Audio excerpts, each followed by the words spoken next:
নমস্কার বন্ধুরা, welcome to my channel my fortune story. আশা করছি আপনারা সবাই ভালো আছেন। ফিরলাম নতুন ভিডিও নিয়ে। ভিডিওটি সম্পূর্ণ দেখার অনুরোধ রইল। আর ভিডিওটি দেখে যদি ভালো লেগে থাকে তাহলে প্লিজ একটা লাইক করে দেবেন আর অবশ্যই সাবস্ক্রাইব করে আমার পাশে থাকবেন।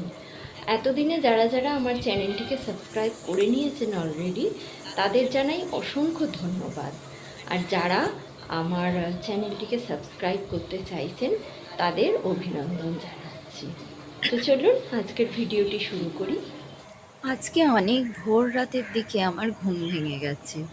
3:30 হবে, তখন আমার ঘুম ভেঙে গেছে জানেন তো।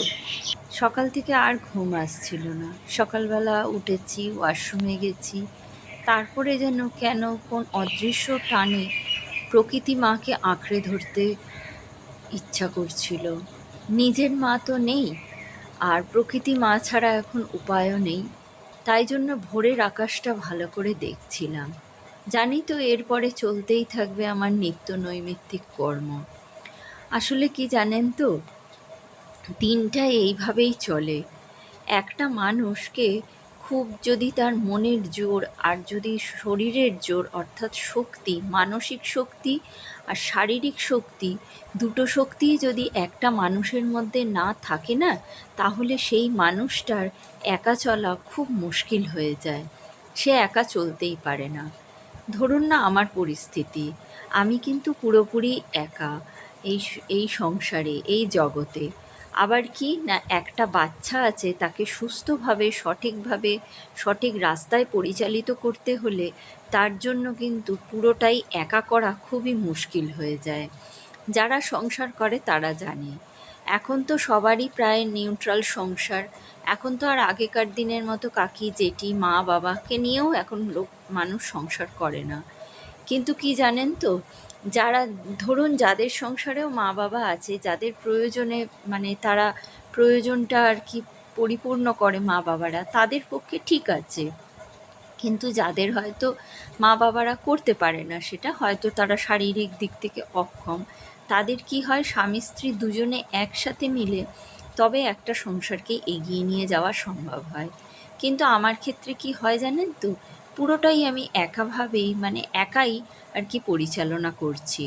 আর এই সন্তান আমার যেভাবে মানুষ হচ্ছে, সেভাবে ওকে যদি পরিপূর্ণ শিক্ষা দিতে হয়, তাহলে কিন্তু আমাকেই সবথেকে বেশি আগে এগিয়ে দৌড়ে যেতে হবে। না হলে আমার সন্তান মানুষ কোনোদিনই হবে না। সেটা খুব ভালোভাবেই জানি।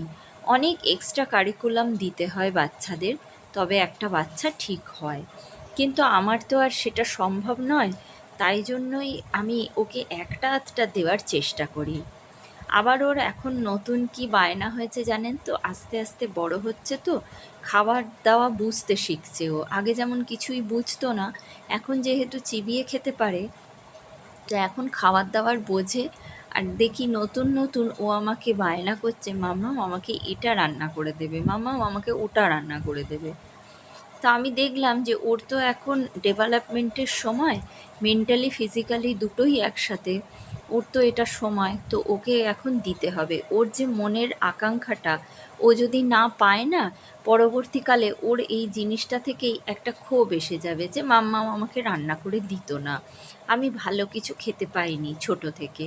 এই জিনিসটা যে ওর এসে যাবে, সেটা কিন্তু আমি আর সারা জীবনে হাজার কিছু করে দিলেও এই জায়গাটা আমি মুছতে পারবো না। তো তার জন্য আমি ভাবলাম যে না, ও যখন এটা দাবি করে তখন আমি ওকে বলি যে ঠিক আছে, তুমি খেতে চেয়েছো, আমি নিশ্চয়ই দেবো, কিন্তু সঙ্গে সঙ্গে আমার পক্ষে দেওয়া সম্ভব নয়। এই যে আমি ওকে সঙ্গে সঙ্গে কেন দিই না বলুন তো, কারণ ও বুঝে যাবে যে আমি যেটা চাইবো সেটা আমার সঙ্গে সঙ্গে দরকার, বা সেটা আমার সঙ্গে সঙ্গে হাজির হয়ে যাবে। কিন্তু না, আমি ওকে এইভাবেও মানুষ করতে চাই না যে যা বলবে সেটা সঙ্গে সঙ্গে এনে দেবো। তার জন্য যে কিছুটা টাইম লাগে, তার জন্য যে পরিশ্রম লাগে, সেটাও ওকে বোঝাবার দরকার।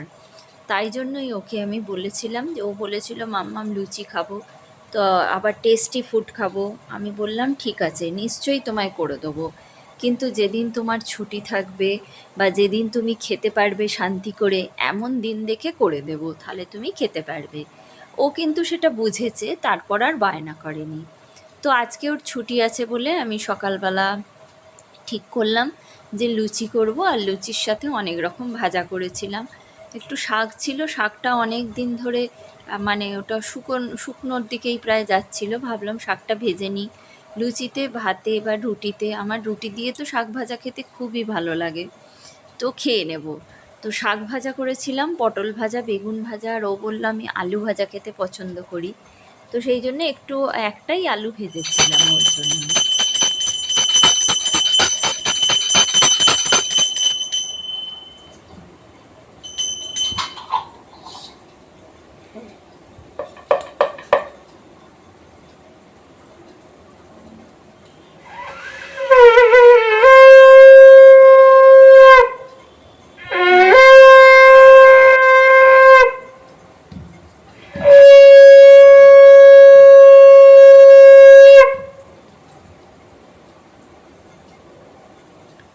তো ওর সকালবেলা ঘুম থেকে ওঠার পর ওকে আমি লুচি আর এই ভাজাগুলো দিতে ও বেশ আনন্দিত হলো, খেয়েও নিল। অন্য দিনের মতো দুষ্টুমি আর করেনি।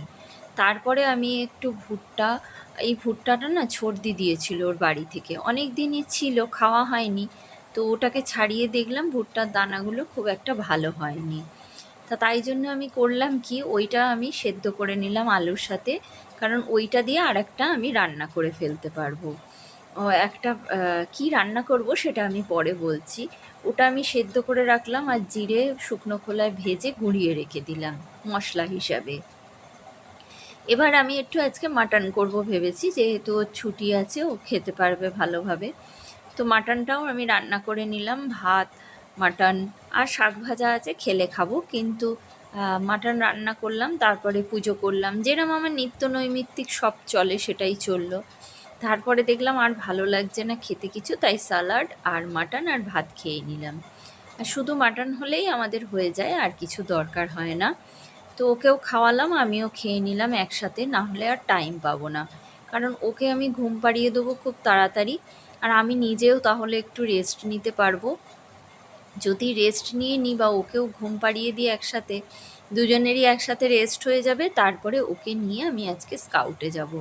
ওকে জানেন তো আমি নতুন স্কাউটে ভর্তি করিয়েছি, কারণ এক্সট্রা কারিকুলামের অবশ্যই দরকার পড়ে। বাচ্চাকে যদি এক্সট্রা কারিকুলাম না দেওয়া হয়, ও বাড়িতে বসে বসে না শুধু বাড়ির ওই কটা মানুষকেই চিনছে, এছাড়া আর বাইরের কারোর সঙ্গেও মিশতে পারবে না পরবর্তীকালে। তো সেই জন্যই ওকে একটু বাইরে বার করার দরকার আছে ভেবে ওকে স্কাউটে ভর্তি করে দিলাম। তো আমি অনেকটা আগেই চলে এসেছিলাম, কি করব, অতক্ষণ তো আর রাস্তায় দাঁড়িয়ে থাকা যায় না। আর এখন জানেন তো এমনই আমি শক্তিহারা হয়ে যাচ্ছি মানসিকভাবে, শারীরিকভাবেও সেটা এফেক্ট পড়ছে, যে বেশিক্ষণ আমি দাঁড়াতে পারি না। এই বয়সেই যদি আমার এই হয়, তাহলে তো ভবিষ্যৎ পড়েই আছে। তো সামনেই একটা শীতলা মন্দির আছে, আর মন্দিরটা খুব সুন্দর জানেন তো, ওখানে বসবারও জায়গা আছে। তো আমি ভাবলাম ওখানে বসি। আমি ওখানে বসে রইলাম, আর আমার দিব্যসোনা ও একটু খেলে খেলে মানে ঘুরে ঘুরে খেলতে থাকলো। ও আবার আমাকে দেখাচ্ছে, ওই দেখো মাম্মাম এখানে এটা কি গাছ, একটা বিশাল বড় কদম গাছ আছে, এ আমার জন্মেরও আগে। তো এই গাছটা দেখলাম ছোট ছোট ফুল হয়েছে, যেটা দেখে ওর খুব আনন্দ হলো। তো এরপর আমরা চলে এলাম, 5টা বেজে গেছে, 5টা থেকে শুরু হয় স্কাউট। স্যারও এসে গেছেন, ওদের স্কাউট করাচ্ছেন। সাবধান, বিশ্রাম, সাবধান, বিশ্রাম, সাবধান। আমরা বিশ্রামে কিছু করতে পারবো না, বিশ্রামে কিছু করতে পারবো না, বিশ্রামে বইলেও পড়বো না। ঠিক আছে, আমরা করবো সব সাবধান, যেগুলো ক্লিয়ার করবো। ভালোবাসি, আমি বাংলা সেবা করব, ভারতের সেবা করব, বিশ্ববিদ্যালয়ে সেবা করব।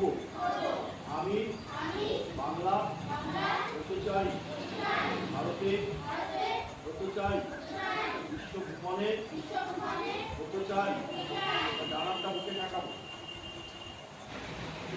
একদম এরকম কোন নামবে না, ক্যাবলার মতো এরকম করে, এটাকে ক্যাবলা বলে।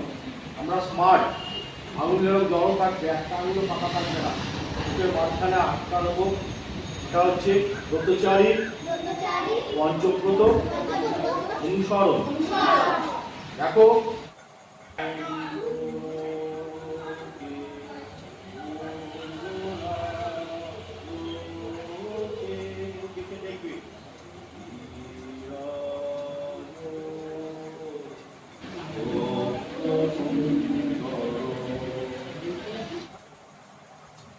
বাড়িতে ফিরে এলাম স্কাউট হয়ে যাবার পর। এবার ফিরে এসে তো ওর প্রচণ্ড খিদে পাবেই, এটা স্বাভাবিক। তো আমি তো সকালবেলা থেকেই সব রেডি করে রেখে দিয়েছিলাম, আর এখন বাড়িতে এসে ওটা তৈরি করে নিলাম। তেল দিলাম, তাতে কাঁচা লঙ্কা দেবো কি দেবো না ভাবছিলাম, তারপরে ভাবলাম অনেকটা আলু আছে, এতে একটা কাঁচা লঙ্কায় কিচ্ছু হবে না। তাও আমি কাঁচা লঙ্কাটা ভেজে আর তুলে নিয়েছিলাম। তারপরে পেঁয়াজ দিলাম, রসুন, এই রকম সব কিছু দিয়ে, পেঁয়াজ, রসুন, আদা, তারপরে আদাটা অবশ্য আমি প্রথমে দিতে ভুলে গিয়েছিলাম, তারপরে পরে আবার দিয়েছি আলু দেওয়ার পর। আলু এই রকম দিয়ে সব কিছু ইনগ্রিডিয়েন্টস দিয়ে মশলা দিয়ে ভেজে ওটা পুর তৈরি করেছিলাম, করে আর একটা স্যান্ডউইচ মতো করে দিয়েছিলাম আমার দিব্যসোনাকে। আর বাদবাকিটা আমি রেখে দিয়েছিলাম ফিশ রোল করে, সেটা পাউরুটির গুঁড়ো টুড়ো দিয়ে ফিশ রোল করে রেখে দিয়েছিলাম। সেটা আবার ওকে পরে দিয়ে দেব, একদিন কোনো একদিন রান্না করে দিয়ে দেব। তো ফিরে এসে না খুব কষ্টও হচ্ছিল আমার, কিন্তু একটা দিকে আবার ভাবছিলাম কষ্ট তো আমার হচ্ছেই ঠিকই, কিন্তু সময় তো আর দাঁড়িয়ে থাকবে না আমার শারীরিক মানসিক কষ্টের জন্য। একটা বাচ্চার ডেভেলপমেন্ট হওয়ার দরকার, ওর যেমন মেন্টালি ডেভেলপমেন্ট হওয়ার জন্য স্কাউট করে এলাম, তেমন ওর ফিজিক্যালি ডেভেলপমেন্টের জন্য ওকে তো খেতেও দিতে হবে ঠিক মতো। আর যদি বাচ্চাদের আমি দেখেছি এই বয়সটাতে ওর মনের মতো বা ওর ইচ্ছা মতো খাবার দেওয়া যায় না, তাহলে কিন্তু ওরা খুব আনন্দিতও হয়। আর কি হয়, ওরা না অনেক নিজের মতো মানে কথাও শোনে, যে তুমি যে শুধু ভালো মন্দ খাবে তা কিন্তু হবে না, তার জন্য কিন্তু তোমাকে ভালোভাবে নিজেকে তৈরিও করতে হবে। তো এইভাবেই ওরা মেন্টালি তৈরি হয়ে যায় যে না, সব কিছু ভালো পেতে হলে নিজেকেও ভালো হতে হবে, তবেই সব ভালোটা পাওয়া যায়। আমি তো অন্তত এইভাবে ছেলেকে মানুষ করবার পরিকল্পনা করেছি, জানি না ভবিষ্যতে কি হবে, তবে আপনাদের আশীর্বাদ থাকলে আশা করি ও নিশ্চয়ই ভালো তৈরি হবে, বা আমি ঠিক পারবো। কারণ এই রকম শারীরিক অবস্থা আর মানসিক অবস্থা নিয়ে যে কিভাবে আমি চলছি আমিই জানি। তবে কি জানেন তো, একটা মানুষের মানসিক শক্তিটাই না সব থেকে আগে, কিন্তু আবার মাঝে মাঝে ভাবি যে শারীরিক শক্তিটাও কিন্তু খুব দরকার। আমার ছোটোবেলায়, এখন মানে খুব ছোট নয়, তখন আমি বিয়ে করি, তো এমন একটা হয়েছিল, মানে সিঁড়ি থেকে পড়ে গিয়েছিলাম। তো সিঁড়ি থেকে পড়েছিলাম বলতে সেটা আমি আমাদের বাড়ি থেকে পড়িনি, আমার বন্ধুর দিদির বাড়ি থেকে। তো সেই থেকে আমার পাটা এমন মুচকে গিয়েছিল, 1.5 বছর আমি উঠতে পারি, মানে উঠে হাঁটাচলা করতে পারিনি। তো সেই জন্য আমার খুব প্রবলেম হয়েছিল, সেই প্রবলেমটা আমার এখনও আছে। সেইটা আমি ঠিকমতো হাঁটতে পারি না, বা বেশি হাঁটলে বা পরিশ্রম করলে আমার কোমর থেকে ব্যথা শুরু হয়ে যায়। এই তো আছে আমার একটা শারীরিক প্রবলেম, কিন্তু আবার জানেন তো এখন মানসিক প্রবলেমটা এসে কোথায় দাঁড়িয়েছে আপনাদের আর নতুন করে বলতে হবে না। মা চলে যাবার পর ভীষণভাবে আমি মানসিকভাবে ভেঙে পড়েছি, কারণ সব দিক থেকে প্রোটেকশান দিত তো মা, সেই জায়গাটাই যদি না থাকে তাহলে আর মানুষের কি থাকে। হয়তো এই স্কাউট নিয়েই কত কিছু আমায় বুদ্ধি দিত, কত কিছু আমায় বলতো, এটা করে রাখ ওটা করে রাখ, নিজেও অনেক কাজ করে দিত, করে রেখেই দিত, সব কাজ আমায় হাতে ধরে করতেও হতো না। তো সেই জায়গাগুলো ভাবি আর খুব কষ্ট হয়, আর সেই দিক থেকেই আমি মানসিকভাবে ভেঙে পড়েছি। তো জানি না কিভাবে চলবো। মানসিক আর শারীরিক দুটো দিকই যদি মানুষের ঠিক না থাকে না, মানুষের পক্ষে চলা খুব মুশকিল হয়ে যায়। সেটা যে আর শুধু মুশকিল নয়, সেটা বিশাল কঠিন হয়ে পড়ে। সেই কঠিন যে কতটা, সে পাহাড় ভাঙার থেকেও বেশি কঠিন হয়ে যায়। দেখি ভগবান ভরসা করেই এবার চলতে হবে। নিজের মা তো নেই, এবার মাকে, মা জগৎজননীকেই এবার জগৎ মা, যে সকলের জননী, জগতের জননী, তাকেই জননী বলে এগোতে হবে। তো আমি এই স্যান্ডউইচটা রান্না করে দিলাম, এবার আমার দিব্যসোনাকে দিলাম, ও খাচ্ছে, ও পছন্দ করলো, এটা টেস্টি খাবার। আমি ওকে হাফ দিয়েছি, এবার ও যদি হাফটা খেতে পারে আবার দেবো বলে। তো দেখলাম ও খেয়ে নেওয়ার পর আবার হাফটা খেতে পেরেছে, বলল মাম্মাম সেই টেস্টি খাবারটা আবার দাও আমাকে। তো রাত্রিবেলা হয়তো ও খাবে কি খাবে না তার ঠিক নেই। এখন যখন ওর খিদে পাচ্ছে, আর এখন খিদের মুখ আছে, সবে সবে ও মানে ব্যায়াম করে এসেছে, তো খিদেটাও আছে, তাই জন্য ওকে আমি দিয়েই দিলাম একটা।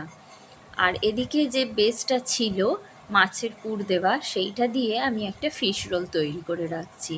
বিস্কুটের গুঁড়ো আমি আগেই কিনে রেখেছিলাম, আর এই ডিমের গোলায় ডিপ করে আর সেটাকে ডবল কোট করে আর এটাকে আমি রেখে দিচ্ছি ফিশ রোল হিসেবে বানিয়ে। এটা আমি ওকে আজকে দেব না, এটা আমি করে আর ফ্রিজ অফ করে রেখে দেব। এটা অন্তত 1 সপ্তাহ তো ভালোভাবে রাখাই যাবে, কিন্তু আমি 1 সপ্তাহ রাখবো না, তার আগেই আমি ওকে দিয়ে দেব বিকেলবেলা। এইভাবেই কোনো একটা দিন বিকেলবেলা দিয়ে দেব। তো এই দেখুন, এইগুলো আমি ডবল কোট করে এইভাবে ফিশ রোল করে দিয়ে দিচ্ছি, মানে আর কি ফ্রিজ আপ করে রেখে দেব। এই দেখুন আমার সব হয়ে গেছে করা। এইগুলো এবার আমি একটা বক্সে করে তুলে আর রেখে দেব। আর পরের দিনের জন্য অন্তত 2 দিনের চিন্তা আমার মিটে গেল। বিকেলবেলা ওকে কি খেতে দেব, বিকেলবেলা এইটা দিয়েই আমার চলে যাবে। আর এইটা দিলে ওর মেন্টালি যেমন ডেভেলপমেন্ট হবে, তেমন ও কিন্তু সব কাজ খুশি খুশিভাবে করবে। ওর কিন্তু মনটাও খুব ভালো থাকবে। আর মা হিসেবে যদি সন্তানের মনটা ভালো থাকে বা সন্তানের যদি আনন্দর জন্য কিছু করা যায়, তো তার থেকে বোধহয় আর আনন্দের কিছু হয় না। সেটা যারা মা তারা বোঝে। তো ভিডিওটি আজকে এই পর্যন্ত রাখলাম। ফিরবো নতুন ভিডিও নিয়ে। ততক্ষণের জন্য সবাই ভালো থাকবেন, সুস্থ থাকবেন। ভগবান সবার মঙ্গল করুন।